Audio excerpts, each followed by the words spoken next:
Ya, sementara itu, Saudara PJ Wali Kota Langsa Syahridin melakukan kunjungan ke kantor KIP setempat guna memastikan kesiapan logistik Pilkada tahun 2024. Syahridin menegaskan pentingnya memastikan bahwa seluruh distribusi logistik Pilkada berjalan dengan lancar tanpa adanya kendala. Berikut informasinya untuk Anda.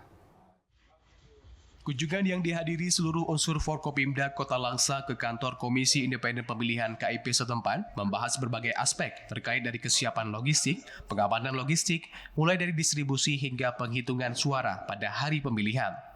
PJ Wali Kota Langsa Syahridin mengatakan pentingnya memastikan bahwa seluruh logistik pilkada hingga distribusi berjalan lancar tanpa kendala. Dengan kunjungan ini, kesiapan logistik pilkada dapat terjamin sehingga proses pemilihan dapat berlangsung dengan aman dan sukses. Sudah melihat secara langsung, berarti kekurangan-kekurangan yang masih ada segera untuk dilengkapi. Harapan kita pelaksanaan pada tanggal 27 berjalan lancar, aman, dan terkendali. Sementara itu, Divisi Teknis KIP Kota Langsa Muhammad Al-Fadal menyebutkan, hasil sortir pelipatan surat suara menunjukkan adanya kekurangan sebanyak 3.558 surat suara.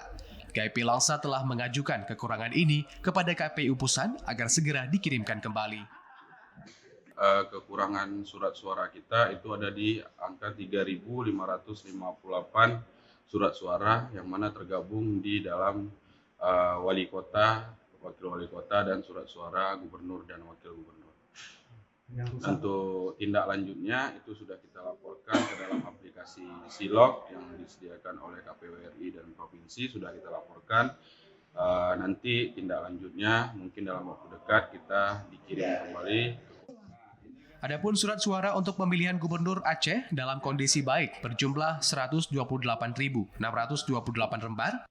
Sementara untuk pemilihan Wali Kota Langsa terdapat 132.516 lembar. Bahkan terdapat kelebihan sebanyak 330 lembar surat suara. Adapun kelebihan surat suara ini nantinya akan dimusnahkan. Dari Langsa, Mulyadi, TV Aceh melaporkan.